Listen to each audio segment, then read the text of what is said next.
Hello, story lovers. Welcome back to my channel, Madly in Love, part 69.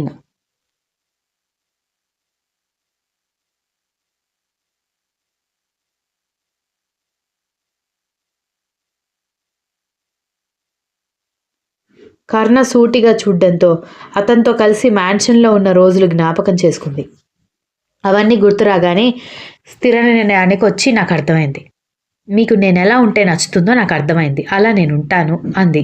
కర్ణ ఒక smile ఇవ్వడంతో మీరు నమ్మినా నమ్మకపోయినా నేను అనుకున్నది చేస్తానని స్థిరంగా చెప్పడంతో కర్ణ కార్ స్టార్ట్ చేసుకుని దక్ష వాళ్ళ ఇంటికి 10 అడుగుల దూరంలో వదలడంతో కార్ దిగిపోతూ ఆగిపోయి కర్ణ కాలర్ పట్టుకుని దగ్గరికి తీసుకోవడంతో ఐబ్రో రైజ్ చేసి తన కాలర్ వైపు ఆమె చేతుల వైపు అదో రకంగా చూస్తుంటే హత్తుకుని పెదాల మీద గబుక్కున పెక్కిచ్చేసి మీకు నేను ఎలా ఉంటే నచ్చుతుందో తెలిసిన నాకున్న బిడియం వల్ల నేను ఇంకా నేర్చుకోలేదు, నేర్చుకుంటానని చెప్పి కార్ దిగి ఇంట్లోకి పరుగులు పెడుతూ వెళ్ళిపోయింది.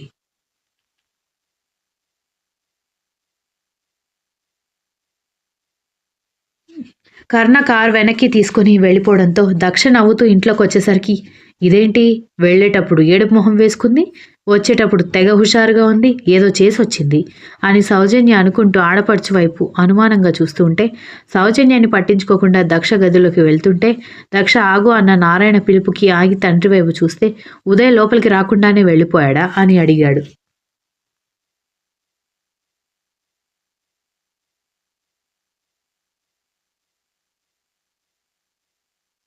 దక్ష భయంగా అప్పుడు ఉదయ్ జ్ఞాపకం రావడంతో అవును నన్ను దింపేసి వెళ్ళిపోయాడని పరుగున గదిలోకి వెళ్ళిపోతే ఏమైందక్క వాడేమైనా విసిగించాడా అని అడగడంతో ఉదయ్ పరిస్థితి ఏంటో తెలియని దక్ష తనకి తెలిసింది మాత్రమే చెప్పడంతో అంతా బాగానే ఉంది, కర్ణగారు నిన్ను తీసుకొస్తుంటే ఆ జిడ్డుగాడు అంత ఈజీగా వదిలిపెట్టడే, కొంపదీసి కర్ణగారు ఏమైనా అనగానే దక్ష కంగారుగా చూస్తూ వామ్మో ఏమోనే, ఒకవేళ నాన్నకు తెలిసిందనుకో, అమ్మో నేను కూడా ఎటు వెళ్ళిపోయాడో ఏమీ పట్టించుకోలేదు కర్ణగారి మాయలో పడి. పోతే పోయాళ్లే, ఇష్టం లేకుండా విసిగిస్తే ఎలా ఉంటుందో అతనికి కూడా తెలియాలి కదా. కానీ అక్క నువ్వు కర్ణగారితో మాట్లాడిన మాటలు మాత్రం నేను ఎక్స్పెక్ట్ చేయలేదే, నీ ఫేస్కి ఎప్పటి నుంచి వచ్చింది ఇంత ధైర్యం?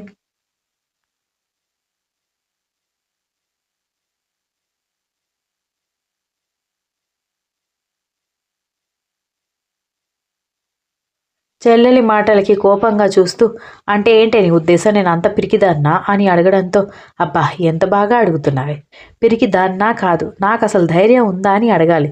నాతో గొడవ పడినట్టు ఎదురు తిరిగి మాట్లాడడం ఎప్పుడైనా వచ్చా?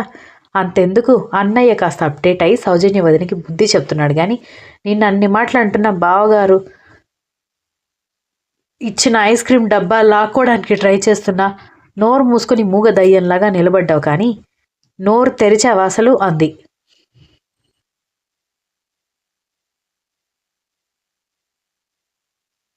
దక్ష మూతి ముడుచుకుని అలా మాట్లాడికే నా మీద నాకి చిరాకు వచ్చేస్తుందని చెప్పడంతో పోనీలే మా ఫేమస్ బావగారి దయవల్ల నీలో కొంచెమైనా మార్పు వచ్చింది.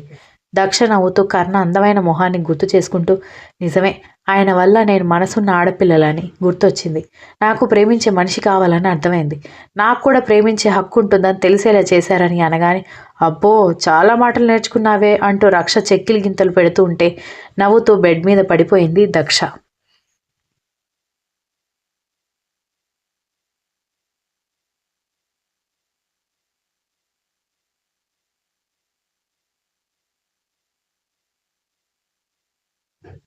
ఉదయాన్నే జాతకాలు చూపించి పెళ్లి కోసం మాట్లాడుకోవడానికి దీక్షిత మంచి డ్రెస్ కోసం చూస్తూ డ్రెస్ ఏం బాగుంటుంది, లంగావణి వేసుకుంటే బాగుంటుంది, కానీ లంగావణి లేవు కదా, ఇప్పుడు కొనివ్వమంటే అయ్యగారు ఏమంటాడో అని బాల్కనీలో ట్యాబ్లెట్ చేతిలో పట్టుకుని దాంట్లో అకాడమీకి సంబంధించిన స్టాటిస్టిక్స్ చూస్తున్న విరాట్ చేతిలో నుంచి ట్యాబ్లెట్ తీసి పక్కన పెట్టి నవ్వుతూ పక్కన కూర్చోడంతో ఏంటి అమ్మాయి గారు ఈరోజు తనంత తానుగా ఈ జీవి మీద దయ చూపిస్తోంది, ఇన్నాళ్లకి నా కోసం ఒకడున్నాడని గుర్తొచ్చిందా అని అడగడంతో ఏం లేదు, ఇప్పుడు షాప్స్ ఓపెన్ అయి ఉంటాయా అని అడిగేసరికి మళ్ళీ ఐస్ క్రీమ్ కావాలా, కొంపదీసి ప్రెగ్నెంట్ లేడీ కంటే ఎక్కువ క్రేవింగ్స్ ఉన్నాయి కదే నీకు, కొంపదీసి ఇప్పుడు ప్రెగ్నెంట్ అయ్యావా అన్నాడు షాక్ అయ్యి.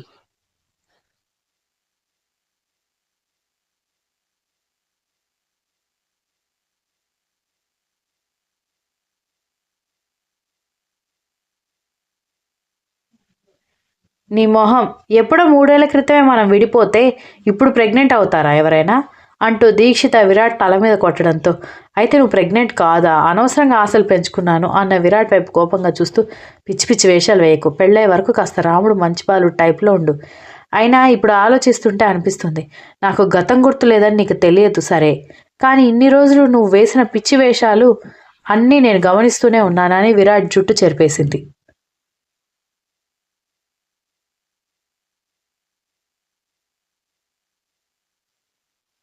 అరే నా పిచ్చి వేషాల్లో నేను చూపించే ప్రేమ ఫీల్ అవ్వాలి కానీ క్రేజీ వెధవలాగా చూస్తానా? ఇది అస్సలు కరెక్ట్ కాదు మిస్సెస్ విరాట్. అంతేలే, నా ప్రేమని మా అమ్మ అర్థం చేసుకోలేదు, నువ్వు అర్థం చేసుకోలేదు. ఇక్కడ నేను అమాయక బాలుడిని అని డ్రామాటిక్గా ఓవర్ యాక్షన్ చేశాడు విరాట్. అవునవును, చాలా అమాయకమైన బాలుడివి నువ్వు అని వెటకారంగా అంటూ, రేపు కర్ణకి దక్షకి ఫోన్ చేద్దాం, వాళ్ళు కూడా గుడికొస్తారని చెప్పడంతో సరేనని అంటూ, రామచంద్ర నీ మాటల్లో పడి నేను ఎందుకు వచ్చానో కూడా మర్చిపోయాను. నాకు ట్రెడిషనల్ డ్రెస్ కావాలి గుడికి అనేసరికి, మరి ఇంత లేట్గా చెప్తావేంటి అంటూ టైం చూసి 8 కావడంతో, మనం షాప్స్కి వెళ్ళేసరికి షాప్స్ క్లోజ్ అయిపోతాయి అని అంటూ ఏదో ఐడియా వచ్చినట్టు తనకి తెలిసిన ఎవరికో కాల్ చేసి ఫిట్టింగ్స్ చెప్పి హాఫ్ సారీ ఇంటికి తెప్పించాడు.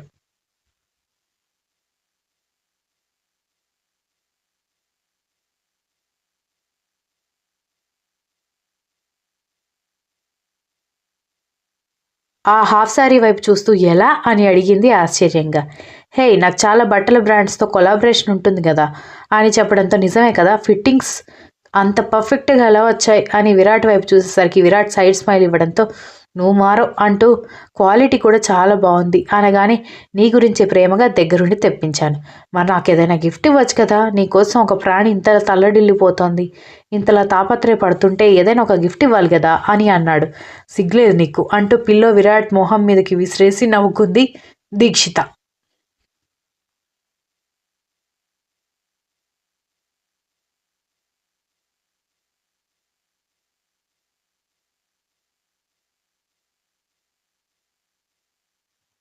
ఉదయాన్నే నవీన్ అకాడమీకి రావడం చూసి, ఏంటి సార్ 3-4 రోజులు లీవ్ కూడా పెట్టకుండా అప్పుడే ఎందుకొచ్చారు?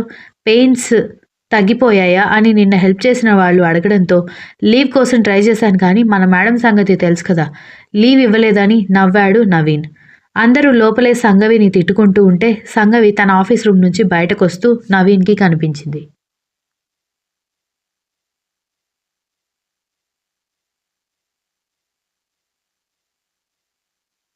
ఎడం చేతి మోచేతికి చిన్న హ్యాండ్ బ్యాగ్ తగిలించుకొని, వెల్వెట్ కలర్ చీర కట్టుకుని, జుట్టు విరబూసి ఎక్కడికో రెడీ అయ్యి వెళ్తూ, ఇంకా ఇక్కడే ఉన్నావేంటి, పదా వెళ్దాం అని నవీన్ వైపు చూడడంతో, ఎక్కడికి మేడం అని అడిగాడు. నువ్వు నా అసిస్టెంట్, నేను ఎక్కడికి వెళ్తే అక్కడికి ఫాలో అవ్వాలి కానీ నన్ను క్వశ్చన్ చేయకూడదు, పదా అంది బయటకు వస్తూ. వాళ్ళందరూ నవీన్ వైపు చూసి, ఇంకా ఇక్కడెందుకు సార్ వర్క్ చేస్తున్నారు, వాళ్ళ తమ్ముడు మీ చెల్లెలు విడిపోయారని న్యూస్ కూడా వచ్చింది కదా అని వాళ్ళు అడిగేసరికి, న్యూస్ వచ్చినంత మాత్రాన అయిపోద్దా, వాళ్ళిద్దరికి ఒకరంటే ఒకరికి ప్రాణం, ఇప్పుడు నేను ఇక్కడ జాబ్ వదిలేసి వెళ్ళిపోతే వీళ్ళేం ప్లాన్ చేస్తున్నారో నాకు తెలీదు, నా చెల్లెల్ని పట్టించుకోవడానికి మా ఇంట్లో ఎవరూ లేరు, కనీసం అన్నీ తెలిసిన నేనైనా వదిలిపెట్టకూడదు కదా అని అంటూ సంగవి వెనుక వెళ్ళాడు నవీన్.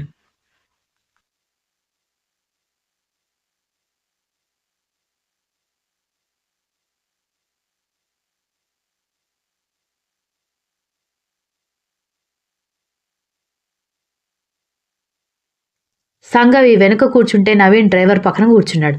2 గంటల ప్రయాణం తర్వాత సిటీకి చాలా దూరంగా ఉన్న బీచ్ హౌస్ దగ్గర కారు ఆగడంతో నవీన్ కన్ఫ్యూజ్ అవుతూ సంగవి వైపు చూస్తూ ఉంటే, సంగవి కారు దిగేసరికి ఆమెకి ఆ రోజు హ్యాండ్ బ్యాగ్ తెచ్చిన వ్యక్తి ఎదురొస్తూ, హలో బేబీ, నువ్వు వస్తావని అస్సలు ఎక్స్పెక్ట్ చేయలేదు అంటూ ఫ్రెండ్లీ హక్ చేసుకోవడంతో నవీన్ చిరాగ్గా మొహం తిప్పుకున్నాడు.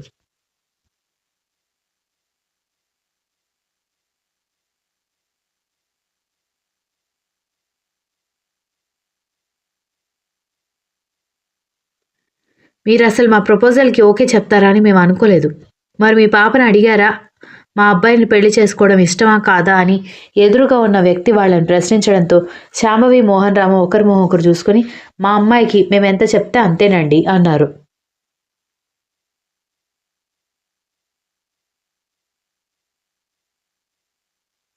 అలా అయితే మరీ సంతోషం, త్వరగా అమ్మాయికి చెప్పి ఎంగేజ్మెంట్ ఇంకా పెళ్లికి సంబంధించిన అరేంజ్మెంట్స్ గురించి, ముహూర్తాల గురించి మాట్లాడుకుందామని వాళ్ళు ఎదురుగా ఉన్న దంపతులు ఇద్దరు లేచి నిలబడడంతో హ్యాండ్ షేక్ ఇచ్చి బయట ఉన్న పెద్ద పడవ లాంటి నల్లటి కారులో వెళ్ళిపోయారు. continues. If you like this story, please like, share, comment, and don't forget to subscribe.